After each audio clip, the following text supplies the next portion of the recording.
अस्सलाम वालेकुम dear students, 10th class computer का हमारा आज का जो टॉपिक है that is purpose and syntax of comments. Comments क्या चीज होती हैं, कैसे हम उनको सी लैंग्वेज के अंदर यूटिलाइज करते हैं, इनका सिंटैक्स क्या है, कितनी तरह के कमेंट्स होते हैं और पर्पस क्या है भाई, हम इन कमेंट्स को क्यों इस्तेमाल करते हैं अपने सी लैंग्वेज के कोड के अंदर, और उसके साथ कुछ एग्जांपल सॉल्व करेंगे और देखते हैं जी अब ये सब कुछ बेसिकली जो हमने यहाँ पे की पॉइंट्स के अंदर हाईलाइट किया हुआ है ये सब क्या है। देखिए स्टूडेंट्स, फर्स्ट ऑफ ऑल हम बात करते हैं कमेंट्स के बारे में। कमेंट्स होते क्या है, what are the comments. Students, comments जो है बेसिकली याद रखिएगा कि जब भी किसी लैंग्वेज के अंदर कमेंट्स के बारे में बात हो तो आप समझ जाएंगे कि ये बेसिकली नॉन एग्जीक्यूटेबल इंस्ट्रक्शंस है। नॉन एग्जीक्यूटेबल इंस्ट्रक्शन कि भाई ये इंस्ट्रक्शन जो है ना ये चलनी नहीं है, मतलब ये ऐसा कुछ नहीं है कि भाई ये कोड होगा और ये रन किया जाएगा। नहीं स्टूडेंट्स, बिल्कुल नहीं है। फाइल के अंदर आपके नोटपैड या आप जो भी टेक्स्ट एडिटर सॉरी यूज कर रहे हो, आईडीई यूज कर रहे हो, कोड ब्लॉक्स है या डेव सी प्लस प्लस है या विजुअल स्टूडियो है, जब आप वहां पर कोड करोगे ना तो कोड के साथ ये ही कमेंट्स भी ऐड किए जाएंगे, कमेंट्स भी वहां पर लिखे जाएंगे, लेकिन कंपाइलर इनको कंपाइल नहीं करता, कंपाइलर इनको नहीं देखता बिल्कुल भी। वो जैसे कि कमेंट्स का एक इंडिकेटर आता है, एक सिंबल आता है, वो सिंबल देखते ही आगे मूव कर देता है, वो कहता है कि ये तो एक कमेंट है। और कमेंट क्या होता है, कमेंट बेसिकली सिर्फ यूजर को, जो डेवलपर होता है ना, जो कोड कर रहा होता है, उसको बताने के लिए होता है कि जी बेसिकली ये कोड जो आप लिख रहे हो ये किस पर्पस के लिए है, ये क्यों है। तो बेसिकली एक डेवलपर ने एक टेक्स्ट एरिया के ऊपर कुछ लिखते हुए, कोड करते हुए उस वक्त में, उस ड्यूरेशन में उसने कमेंट्स ऐड किए होते हैं जो बेसिकली कभी भी कंपाइल नहीं किए जाते, लेकिन जस्ट ये उसकी याददाश्त के लिए कि भाई ये मैंने कोड क्यों लिखा है, वो उससे आगे उसकी हेडिंग और टाइटल लिख देता है कि भाई मैंने फॉर दैट पर्पस ये सारा काम किया है। ये मैंने कुछ लाइंस अगर ब्लॉक कर देनी है कुछ देर के लिए, मैंने नहीं चलानी, तो उसको वो कमेंट्स के अंदर बंद कर देता है, क्योंकि कमेंट्स का मतलब ये है कि वो कभी भी एग्जीक्यूट नहीं करते, because these are the non executable instruction. Comments कभी भी चलते नहीं है। Comments are the statements in a program that are ignored by the compiler and don't get executed. ये कभी भी execute नहीं किए जाएंगे। Usually comments are written in natural language. ये किसी भी natural language में लिखे जा सकते हैं। आप इंग्लिश के यूजर हैं, आप इंग्लिश में लिख लें, तो उसमें जरूरी नहीं है कि भी आपने उसको सी लैंग्वेज के मुताबिक लिखना है। नहीं, ये एक सिंपल आर्टिकल्स होते हैं, सिंपल एक कंटेंट होता है, कुछ लाइन्स होती हैं, कुछ सेंटेंसेस होती हैं जो आप लिखते हो। इसका पर्पस क्या है, देखें हमें इसका पर्पस पता होना चाहिए। देखें students, purpose basically there are two purpose of comments. Number one जिसमें ये है कि जी आपके पास जब एक सी लैंग्वेज का जो प्रोग्रामर है वो जब कोड कर किया करेगा तो डेफिनेटली उसके बाद वो फाइल, ऐसा भी पॉसिबल है कि कोई दूसरा यूजर उसके जाने के बाद, अगर वो किसी जगह पर काम कर रहा है तो उसके जाने के बाद एक नया यूजर आएगा, वो उस फाइल को शामिल यूज करता है। या मैं अपने एक सी लैंग्वेज का डेवलपर हूं तो मैंने वो फाइल अपने किसी दोस्त के साथ शेयर की, तो वो मेरा दोस्त भी तो उस कोड को पढ़ेगा, देखेगा कि ये कोड किसके लिए बनाया हुआ है, तो उस कोड को मैंने डिटेल स्ट्रक्चर दिया होगा, उस कोड के बारे में मैंने थोड़ी सी एक्सप्लेनेशन दी होगी कि भाई ये हिस्सा मेरे प्रोग्राम के अंदर, सपोज यहाँ पर मैंने उसका कोड कर दिया, ये कोड किया हुआ है, कुछ ये कोड किया हुआ है, दो तरह के, ठीक है जी। तो मैंने इस मॉड्यूल के सामने हेडिंग देकर ना यहाँ पर कुछ एरिया में लिख दिया कि ये कोड जो है, ये हिस्सा जो है ये प्रिंटिंग का काम करेगा, कुछ चीजें आपको प्रिंट करके दिखाएगा। और ये जो है ये मैंने यहाँ पर लिख दिया कि जी ये एक टेबल को बेसिकली डिजाइन करवा रहा है, 2 3 4 या किसी भी डिजिट के टेबल को प्रिंट करवाने के लिए मैंने ये कोड बनाया हुआ है। तो ये जो मैंने एक स्टेटमेंट लिखी ना कि मैंने ये फॉर दैट पर्पस बनाया हुआ है, इसको मैं इंग्लिश में लिख दूंगा कि भाई आई एम डिजाइनिंग या I am writing this code to develop a table, to develop a code of table. मैं यहाँ पर अगर ये लाइन लिखता हूँ तो ये लाइन बेसिकली कमेंट्स कहलाएगी, और ये कमेंट्स कभी भी रन नहीं होंगे, ये एग्जीक्यूट नहीं करेंगे। तो इसलिए नंबर वन पे जो पर्पस है वो ये कि अगर आपके बाद अ न्यू डेवलपर अगर उस फाइल को यूज करता है तो उसको समझ आ जाए कि भाई आपने ये वाला कोड क्यों किया हुआ है, आपने जो ये वाला मॉड्यूल है वो क्यों डिजाइन किया हुआ है, तो उसको बेसिकली हम डिटेल स्ट्रक्चर देने के लिए बेसिकली हम ये काम करते हैं। नेक्स्ट वन, हमारे पास सेकंड पॉइंट स्टूडेंट्स ये होगा कि आप सपोज कर लें कि भाई यहाँ पर एक मैंने डेवलपर हूं और मैंने सी लैंग्वेज का कोड कर दिया। आफ्टर 6 मंथ मुझे वो फाइल अब दोबारा से ओपन करनी पड़ रही है, जो मैंने एक hello world.c के नाम से एक फाइल बनाई थी। अब उसके अंदर मेरे पास 1 2 3 लाइन्स का कोड ये था, मेरे पास कुछ मॉड्यूल यहाँ पर थे और कुछ मॉड्यूल यहाँ पर थे। तो मैंने हर मॉड्यूल के सामने जब कमेंट्स लिखे होंगे, जब नॉन एग्जीक्यूटेबल इंस्ट्रक्शंस मेंशन की होंगी, तो मेरे लिए बेसिकली आसान हो जाएगा उस कोड को अगेन समझना क्योंकि जब रीयूजेबिलिटी की बात आती है, जब आप उस कोड को दोबारा से चेक करोगे, देखोगे, तो आपको क्या करना पड़ेगा भी, सारी फाइल को गो थ्रू करना पड़ेगा। आपको तो कोड की समझ ही नहीं आएगी, क्योंकि 6 माह के बाद आप एक फाइल को देख रहे हो, तो भाई एक लंबा अरसा है, उसमें आप मॉड्यूल भूल चुके होंगे कि भाई मैंने ये वाला जो कोड किया था एक ही फाइल के अंदर, ये किस पर्पस के लिए था, एंड द नेक्स्ट वन जो सेकंड मॉड्यूल है मैंने ये किस पर्पस के लिए किया था। तो वो बेसिकली वो जो पर्पस है, वो जो उसका मकसद है कोड का, वो हम लोग भूल जाते हैं।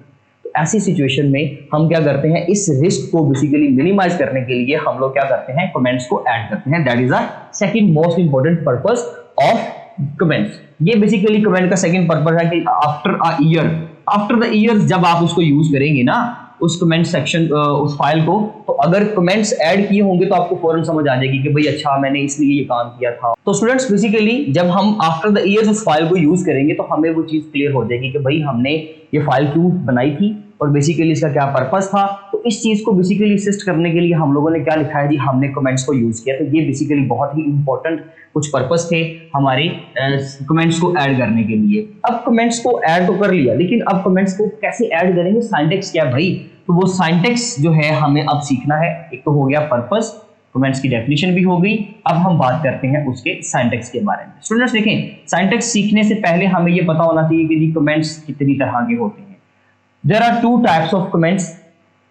इसमें एक होता है जी सिंगल लाइन कमेंट। अगर जस्ट एक ही लाइन के सामने कमेंट करना और एक ही लाइन के अंदर कमेंट करना हो, उसको सिंगल लाइन कमेंट बोलते हैं।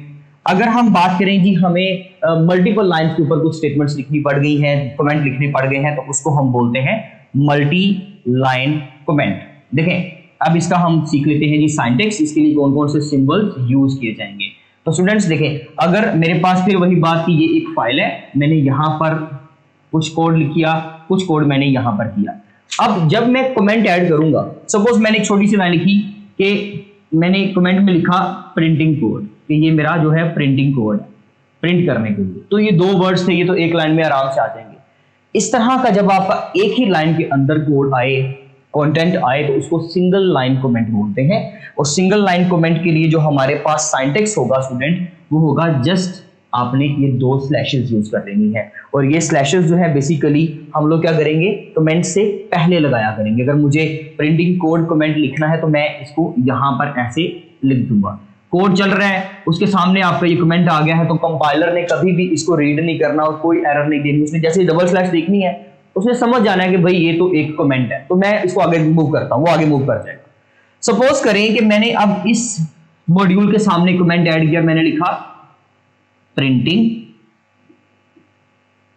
और कोड नीचे वाली लाइन पे आ गया। सपोज आगे स्पेस नहीं थी या मैंने वैसे ही एंटर प्रेस करके उसको नीचे ले आया हूं, तो बेसिकली ये इसमें 2 लाइंस आ गए। जब हमारे पास मोर देन 1 लाइन होगी स्टूडेंट, तो उसको हम मल्टी लाइन कमेंट बोलेंगे। और मल्टी लाइन कमेंट के लिए जो सिंटैक्स है वो डिफरेंट होगा। उसके लिए हम लोग स्लैश स्टैरिक, देन हमारा जो भी कमेंट है, और उसके लास्ट पे फिर स्टैरिक और स्लैश।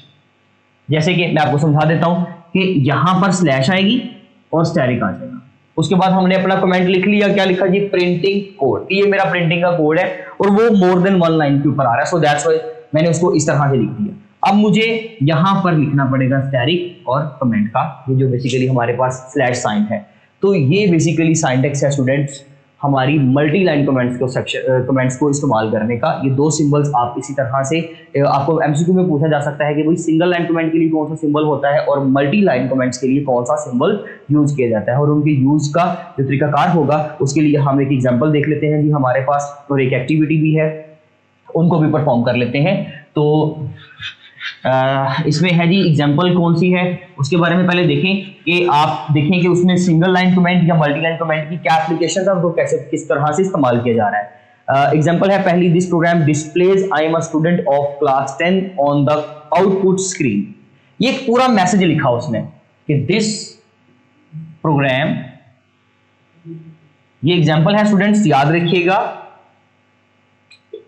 दिस प्रोग्राम डिस्प्लेज, क्या डिस्प्ले करता है जी ये जो प्रोग्राम है, I am a student of class 10 on the screen, नीचे आ गया, ऑन द स्क्रीन का वर्ड नीचे आ गया। अब ये हमारे पास एक कमेंट है, अभी मैंने प्रोग्राम नीचे शुरू करना है, ऊपर जस्ट मैंने अभी सपोज कर लें कि इंक्लूड वाला जो है पोर्शन, वो हेडर सेक्शन जो होता है हम वो जस्ट बना चुके हैं stdio.h, लेकिन बाकी का काम मैंने अभी करना है। उससे पहले ही मैंने एक कमेंट ऐड कर दिया। तो स्टूडेंट्स क्योंकि ये मल्टी लाइन कमेंट है, 2 लाइन के ऊपर आ रहा है, तो इससे पहले स्लैश स्टैरिक और फिर लास्ट पे जहां पे कमेंट खत्म हो जाएगा स्टैरिक और स्लैश, ये मेरा एक मल्टी लाइन कमेंट हो गया।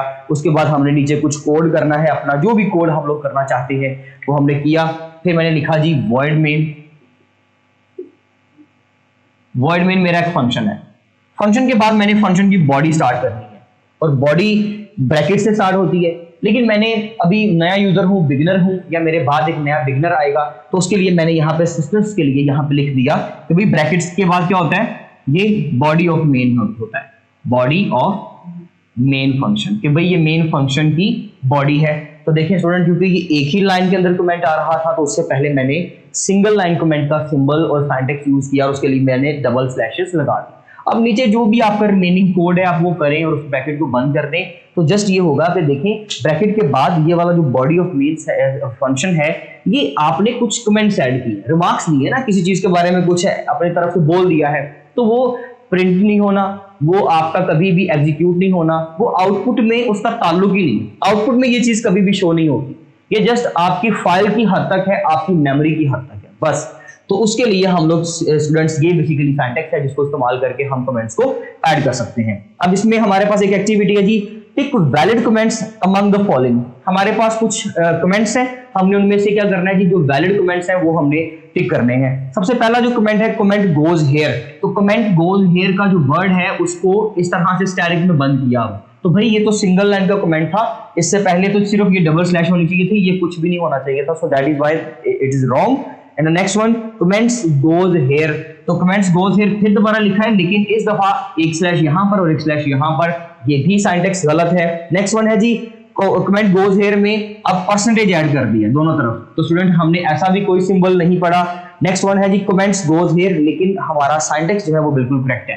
कमेंट गोज हेयर का मैसेज लिखा, फिर उसने स्लैश लगा के यहाँ पे स्टैरिक लगा के स्लैश। तो ये क्योंकि बेसिकली हम सिंटैक्स पढ़ चुके हैं, ये बिल्कुल राइट है। And then comment goes here next वाला भी जो है हमारे पास, उसमें उसने क्या किया जी, फिर यही मैसेज लिखा कमेंट गोज हेयर, और एक तरफ ये लगा रहा है और एक तरफ सिर्फ स्लैश लगा रहा है। तो ऐसा तो होता ही नहीं है। पहली बात तो ये कि ये होता ही मल्टी लाइन कमेंट के लिए, सो दैट इज व्हाई ये गलत हो गया। एंड द लास्ट वन, उसमें एक तरफ डबल स्लैश है और दूसरी तरफ फिर ये वाला सिंटैक्स यूज कर रहा है, तो ये भी गलत है। तो इसमें सिर्फ हमारे पास एक ही सही है जी, जो थर्ड लास्ट कमेंट है, बाकी सारे गलत हैं। तो ये हमारी एक्टिविटी भी होगी और ये था हमारा आज का लेक्चर। इंशाल्लाह मिलते हैं अपने नेक्स्ट लेक्चर में, तब तक के लिए स्टूडेंट्स अल्लाह हाफिज।